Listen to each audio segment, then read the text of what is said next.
Alrighty, welcome to episode 14 of the Snowball Effect. I'm here with Charley Tichenor. Did I say that correctly? You did. Thank you Amazing. for having me, man. It's good to see you again. It's great to see you. It's great to see you. I think we met originally at Geek Out San Diego. Shout out to Nick. That was an unreal event. But yeah, man, great to have you here. So let's get right into it. So I know you are like the media buying guy. You have some crazy perspectives on media buying that are definitely disrupting what most people are talking about in the media buying world. But you know, before, and you've definitely been doing this for a while. There's no secret on that. But what I'm super curious about to know is because, you know, myself and you, we've never even had to have this conversation in the first place personally. So how did you get started? Like, how did this all come to be? Where was like the starting point, and how long ago was that? Yeah. So, I mean, I'll try to make it as tantalizing as possible and as short as I can. I used to be a touring musician and I was a radio DJ. Eventually, I got myself to be a Sirius XM afternoon drive guy for this guy named Bubba the Love Sponge. Then Hulk Hogan's sex tape ruined my radio career, but I was able to put myself through grad school with an MBA in marketing and business management during that time. So I fled Florida for completely not legal reasons and made it out to LA, got a job working $10 an hour at an ad agency, running up fake views for Disney stars on the brand new YouTube videos. And eventually accidentally started a couple ad agencies. And within about a year and a half, I was spending $1 million a day or more as the supervisor at Omnicom for the performance media division, which is Resolution Media. And so I had a 7-figure daily budget working with brands like Nissan, CBS, Activision, Levi's, the Apple team, stuff like that. And that was 2013, 2014. So since then, I've spent an ungodly amount, several $100 million last time I tried to even count. And I mean, my clients and students have done in the billions in revenue. My clients list is, I couldn't even begin to name them all, but it's like Pizza Hut, Papa John's. I brought TRX to market. I used to do all the lead gen stuff for Progressive Insurance. Like I've done D2C brands like 310 Nutrition. I'm in the CBD space. I've been around doing a lot of things for a really, really long time. And I had the luxury of also being a little bit, I'm not always the best person to work in an office with. So I had the luxury of working at a lot of different places over a very short amount of time. And what that really gave me more than anything was tremendous perspective, because I got to learn from a dozen of the smartest people in a dozen different rooms. And both client side, vendor side, and agency side, I learned every working part. I got to see the bottom line for everything. And at one point in time, I was literally the Facebook lead for the West Coast of the United States for 7-8-figure weekly budgets on a, international evil conglomerate ad agency, because literally nobody else wanted to run Facebook at the time because they were all really good at like Yahoo ads and email. So like, Facebook didn't have attribution and you had to edit it with Excel. So like I've been around for a little while. But yeah, I got into it through all of that stuff. And then my just shameless self-promotion of being a touring musician ultimately helped me figure out a way to make other people money on the internet. Very cool. Hulk Hogan's sex tape ruined my radio career. And ultimately I figured out how to spend $1 million a day. Very, very cool. Wow. All right. So let's unpack a little bit of that. So 2013, I guess it was actually before 2013 that you were first launching ads on Facebook. I mean, I think the first time I launched a Facebook ad was, I don't know, like 2016 or 2017. And I know just from then till now, it has changed immensely. Everything is different. It's basically an entirely different game. Could you talk a little bit about the changes that have happened between, like, I guess it was probably like 2011, 2012 and now between when you first started and how it's changed? Yeah, absolutely. I mean, my first Facebook efforts was promoting my band. And my first clients were my first real big paid media efforts was Jay and Silent Bob selling like tickets to like Comic-Con speaking events. Yeah. And like Jamba Juice and like some like cruise companies. I still get weird alerts for the Fairmont Hamilton Princess in the Bahamas because I did the launch of the takeover of that like almost 10 years ago. So, but at the time, there was no such thing as a conversion campaign. There was no such thing as the Facebook pixel. You had to edit. If you were worth your salt, you were editing everything in Power Editor and Excel. So it was a very different ecosystem. But what was really great was you had to learn how to make the machine work. and what the machine wanted from you. So as Facebook got easier and easier over the years, and I would say today it's easier than it's ever been to be really successful, all of those crutches and bridges and training wheels that people have now, I didn't have when I started. So I think that gives me an unfair advantage of just being right space, right time, right opportunity, of intimately being aware of the growth of the platform and being a part of the growth of that platform. Because I was in the alpha of lead gen. I brought DPA to market. Like I was, in the case studies for designing how to use CBO and creative testing and advanced matching with, $10 million, 10 figure, running crazy, $10 million budgets. And so I think the biggest change more than anything from then to now was it used to be extraordinarily technical. And the more technically savvy you were, the better. Now it is way more about understanding how do you meet Facebook's business model of keeping people who are on Facebook and Instagram wanting to come back. Ultimately, it's a meritocracy of user experience where you used to just be able to hack the shit out of it as much as you wanted because they were just trying to get anybody good at Google to come on.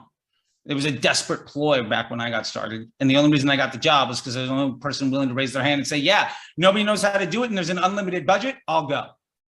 And that's just personality type. No, that makes a ton of sense. I mean, yeah, back in the day, it's just like being technical, hacking away, like figuring out hacks. And now it's making content that keep people engaged because that's what Facebook and all these other platforms care about. So it makes a ton of sense. And you've seen it firsthand. So I guess you've obviously had an absurd amount of experience in the media buying world. I'm super curious to know, what are you working on right now? So a lot of what I'm personally working on right now is I'm building something called Disruptor School, which is basically like the Code Academy of digital marketing. And I'm just trying to make this available for everybody. And the point of that is when I started, literally, I couldn't ask anybody for help because nobody had any idea what they're supposed to do. I remember going to my boss in 2013, 14, and I didn't know how to do my job because there was an ask, right? They sold something and nobody in the room knew what it was. And I went to my boss and said, hey, how do I do this? She pulled out her headphone, told me to check my job description, put her headphone back in and went back to writing emails. And so a lot of what I'm working on right now is just providing people the opportunity to never have to face that. And for what it's worth, I think the easiest path to financial independence right now, if you got it, anybody worth their salt in Facebook ads can make a six-figure income working part-time. So like, I'm really trying to democratize access to that, as well as CMOs and make the marketing side work for people. And with that, like I've got my hands in TikTok ads. I got my hands in YouTube ads. I've been running, display media and programmatic and email for many, many, many years on top of the Facebook stuff. And so I'm always trying to figure out what is the easiest way of solving the most important problem, and then figuring out how to scale that and then tackling the next thing. And so that's a lot of what I'm working on right now, is trying to teach people how to make Facebook stupid easy, and then figuring out where the next low-hanging fruit, so that realistically, I'm managing $20,000, $30,000 a day for one of my stores, and it takes me 2-3 hours a week. How do I make that happen for 3 other platforms? That's the puzzle I'm trying to solve, and how I'm trying to give back in the space. Because the honest truth is, I feel like 70-80% of people that buy ads were overworked, underpaid, and poorly trained by somebody else that didn't quite know what they were doing. And there's a great opportunity to change that.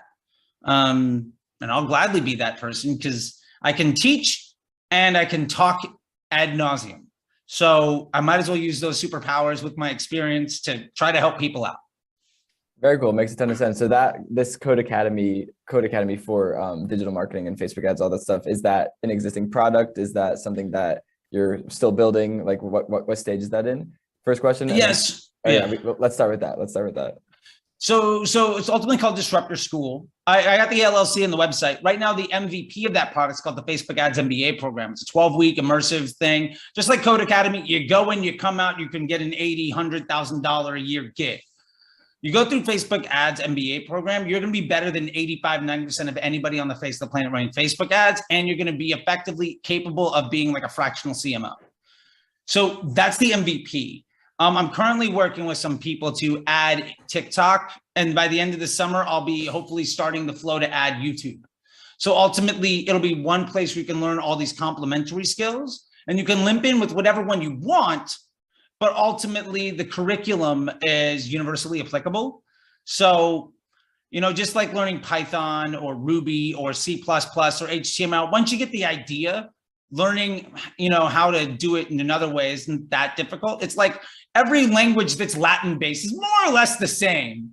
Once you figure it out, you can do all of the Romance languages. Now, I'm terrible at it, but I think that that's a fact. Makes a ton of sense. And something else you said is one of your stores is, you're spending whatever amount and you only have to log into the ads manager like a few hours a week. So you're also running stores, I'm assuming. And can you talk a little bit about that? Sure. So I don't teach anything that I don't do.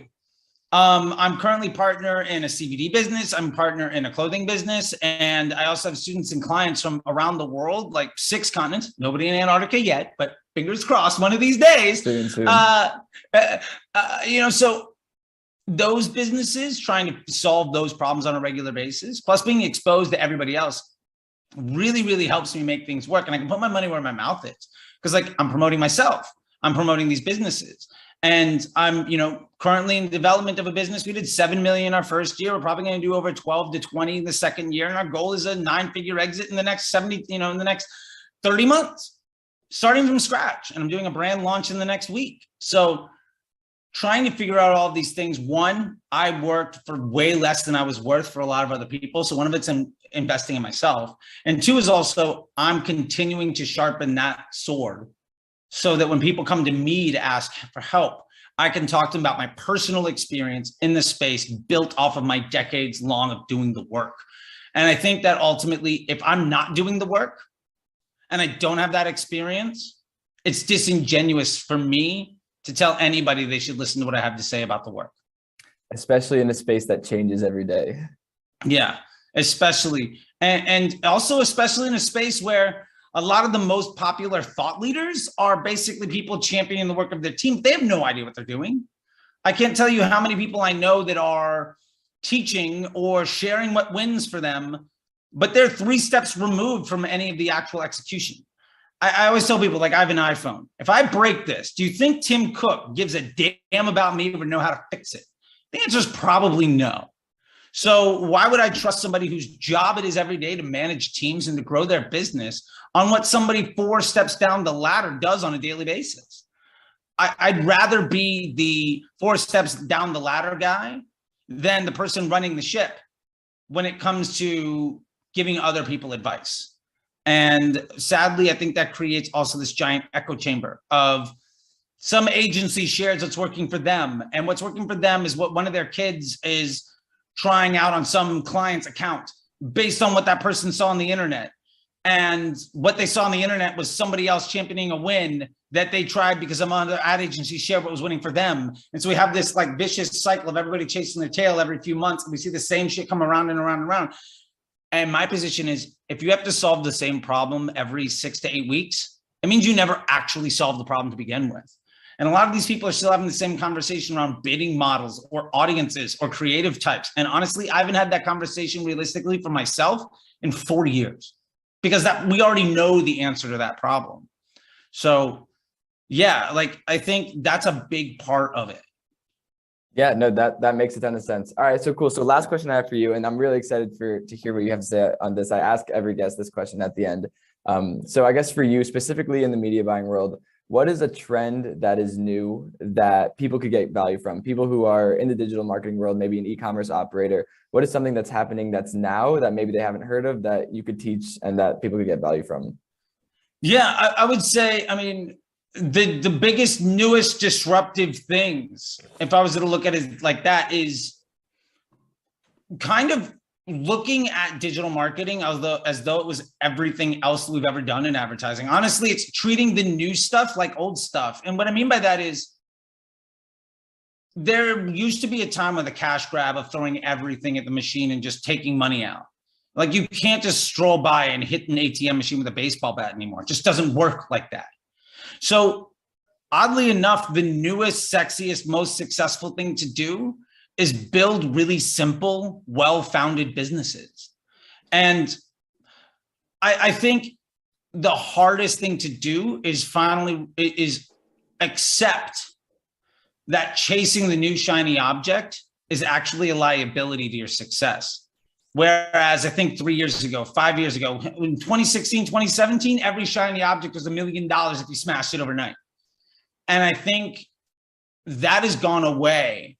And while there's a lot of new exciting things, what I would urge everybody, especially starting out and especially trying to really make an impact, is let everybody else go and waste their money and die out in the wilderness to chop down the trails that we can then follow and just make cash with. So that is one of the big things. And like, whether it's affiliate marketing, right? And different tools or paid media or email or whatever, there's always going to be fun new ideas. But the cash grab of missing out, I think the upside is far outweighed by the long-term benefits of just running a good business. The easiest hack to making a ton of money is give a damn about your customer and do one thing really well. And I think, honestly, that's so different than 2017 drop shipping, where it was just like, oh, I found a product, I'm going to spend $100,000 and make $1 million, and I'll do that 3 times a year, which was bonkers and amazing. But you just can't do that anymore. And so while that sounds boring, while that sounds old school, it's kind of like circled back around to cool, because I know a lot of people chasing the easy dollar that are going broke, and a lot of other people that are just doing something stupid, simple, and well. They're just printing money. Great. Yeah. So how would you take that concept, which I totally agree with, and apply that to media buying? Like, what's something that a media buyer could be doing wrong that applying that concept would fix? Yeah, great question. I think one of the biggest things that I see people trying to do is chase trends on what's happening in media buying, because everybody's saying, well, it's working organically, let me try it on ads. And there's always going to be some angle where some person in an out of context way made a lot of money, and that's great. But a good ad will always win. And we see that more and more now that the platforms care more and more about the end user experience. Making stuff that people care about is ultimately going to be way more effective than trying to spend all of your time and energy hacking the machine. So the way to apply that is solve the biggest problems in the most simple way that you can. The way that I do that on Facebook, for instance, is I'll run all my ads. I usually have like one campaign. Like, this is my winning structure right here. I literally have this on a sticky note, right? Oh, amazing. So I've got one campaign. These are my best ads. I've got 1 or 2 dynamic creative tests with maybe 3 creatives, 2 headlines, 2 primary texts. And the whole purpose is, if any of these can beat my existing winner on average, and it's not saying I get a new best ad. It's saying, can I find, say I've got 5 ads in my winners. Can I produce one ad that's better than the absolute worst? Then I can improve my average. So thinking about one of the biggest mistakes I see people doing now is they're launching 30, 40, 50 ads a week. And I get it, like that can work, but that's a lot of work. Instead, if you just give the machine a few choices and constantly improve the quality of choices it can make, it will only make better choices over time. And you can spend the rest of your time figuring out everything else. So like for me, that's why it takes me so little time. I do the same type of thing on TikTok, where it's just I update like one new creative every couple of days and a dynamic, and I'll just let the machine get better and better and better at delivering me an end goal. So what I mean by that ultimately is it's back down to brilliant basics of advertising. Every ad is a burden on the end user, right? Like, you don't look off into the sunset and look forward to seeing a billboard, right? You don't watch TV specifically for the commercials. I mean, maybe the Super Bowl, whatever, but like, you're not sitting down just stoked to watch broadcast television for the commercials, right? So my point is, nobody logs on to Facebook or Instagram or TikTok or YouTube to see all of your hard work. You're a burden on their experience. So make that as enjoyable as you can. make that as memorable as you can, and make that something that the platform wants to show to people. And you're going to be a lot better. You know, I mean, there's a reason why the Coca-Cola bears with, you know, at Christmas is always run every year. There's a M&M's commercial that's been running for like 10 years, 20 years, right? Making what people want to see is something that will put you ahead. And so go back to reading stuff from Ogilvy and all these other folks and see just like, these are the best ads ever. How can I replicate that? And you're probably going to be in a really great place. You know, it's funny. And I'll close with this sort of like thesis statement on it. One of the greatest ads of all time was back in the 60s. It was a commercial for the Volkswagen Beetle. And it showed a Beetle. And the text on the ad was 0 to 60. Yes. The ad was white background with a picture of a Beetle chopped out, put into it with big black letters. It was a meme. The exact same thing that we see on memes now. Everything was the exact same. And people still responded to it back 50, 60 years ago. What works always works. So just figure out how to stop being clever and figure out how to just rip off everybody that's already figured it out. There's so much more money in just ripping off really good people. You're only as good as who you steal from. So figuring that out is a way easier way than to try to innovate, because let the people spending $1 million a day figure out the new thing. And I think that's ultimately the biggest advantage people can have. And if I could give anybody anything, it's keep it as simple as possible and just try to get better every week. I know I said that I was going to close on that statement, but I'll make one more. 2% better every week is 3 times better at the end of the year. Just get 2% better every week and your business will grow 3x in year 1, 9x in year 2, 27x in 3 years, right? 3 times better all the time. So you don't need to hit home runs. Just suck a little bit less on a consistent basis. And every now and again, a home run will put you through the roof. Like it's really that easy. Just try your best, keep it simple, and make every effort to suck a little bit less tomorrow. And you're going to be phenomenally ahead of the game. Keep things simple and copy what worked. From the man himself, Charley. That's really it. It's been a pleasure. You dropped a lot of knowledge and I really appreciate it. Yeah, man, it was great having you on, and we will see everybody in the next episode. I love it, man. Thank you so much. I really appreciate it. You're the man. And I'm super excited about talking to you about, you know, at another point in time, how maybe I can take some affiliate stuff and figure out maybe you can capitalize on doing some stupid old things way better than the dinosaurs who don't give a damn about me or doing it. So we'll chat about that afterwards. That is a conversation we'll definitely have.